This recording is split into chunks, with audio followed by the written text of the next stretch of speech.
Hi, friends. I'm Scott Giles, a certified consulting hypnotist and a life coach. And every Saturday afternoon at 2:30 Central Time, I shoot a short 5 or 10 minute video on some aspect of hypnosis or life coaching.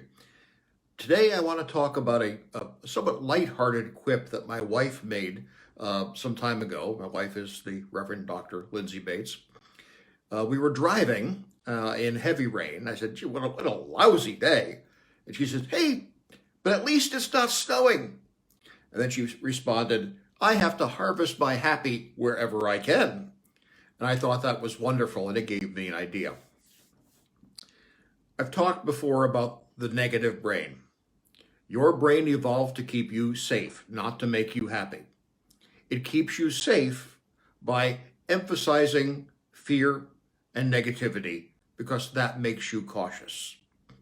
Of the chemicals that your brain uses to regulate its functioning, 2/3 of them are involved in the transmission of fear or dread because that keeps you safe. It does not keep you happy, but it keeps you safe.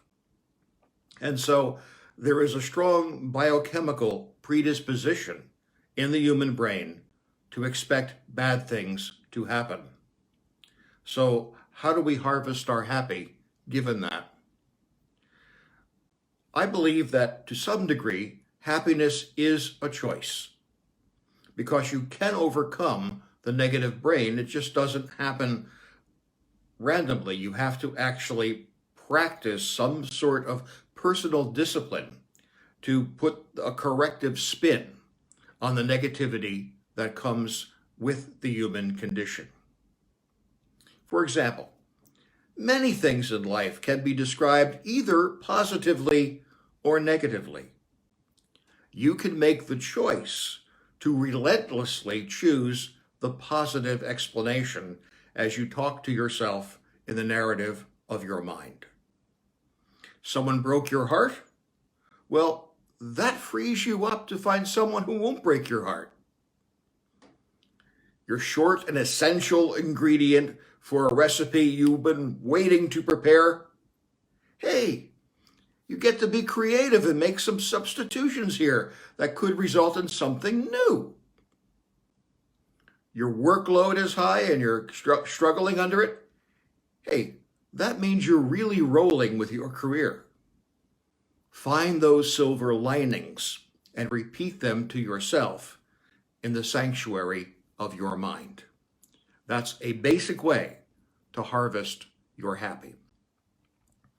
Another technique that I use all the time is to have ridiculous goals.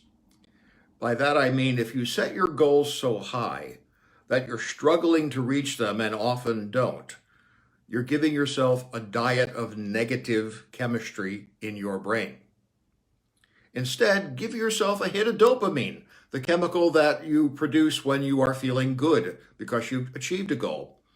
So set at least a portion of the goals for things you know you can hit. And then pat yourself on the back when you've achieved them and you've got this dopamine hit and this dopamine hit and this one too. That is a positive review of the daily events, something I do pretty much every evening before bed. The brain is very good at remembering bad things, but you can find a tool that will help you pay attention to the good things. If I asked you to come up with a list of the wrongs done to you, you would have no trouble. If I asked you to come up with a list of really great things that happened to you, you would have trouble because you're fighting against that negative predisposition in your brain.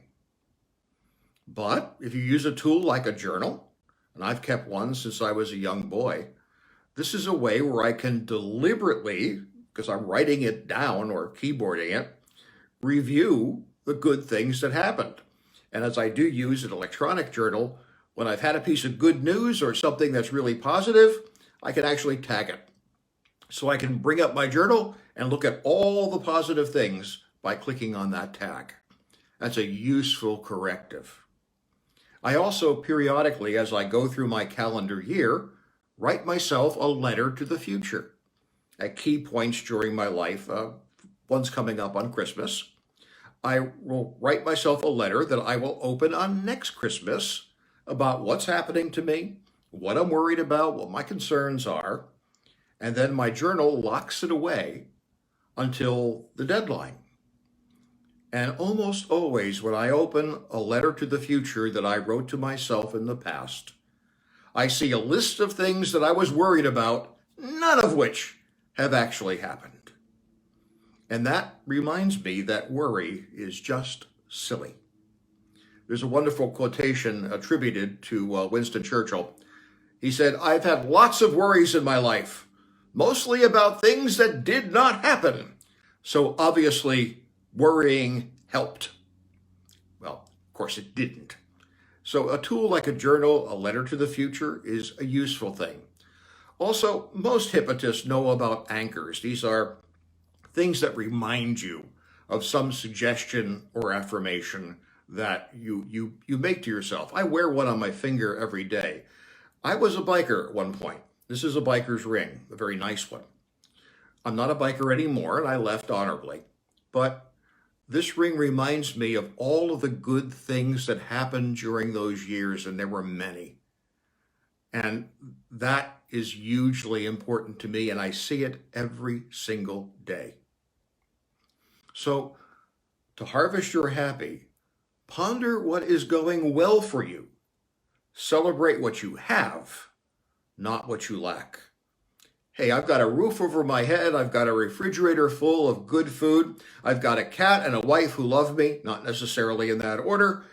And I've achieved some measure of success at my two professions, consulting hypnotism and community ministry. Bad stuff happens to all of us, but you don't have to focus on it. And that's why, to some degree, happiness is a choice, and you can harvest your happies. Hey, thank you for your time and attention today. I will be back next week with another short video on some other topic that interests me.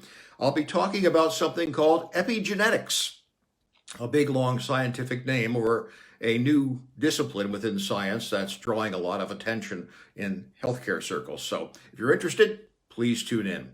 As always, if you want to reach out to me through my website or through Facebook or Messenger, feel free. There's often a lot we can do to help. Kind of our practice slogan is, often we can help when no one else can, and I sincerely believe that. And I'm announcing we're now bringing up a Patreon channel. It'll be up by the time I post this video on my YouTube channel. We're going to keep on doing the free videos. That's not going to stop. And my Patreon channel is going to be dirt simple. There's one tier.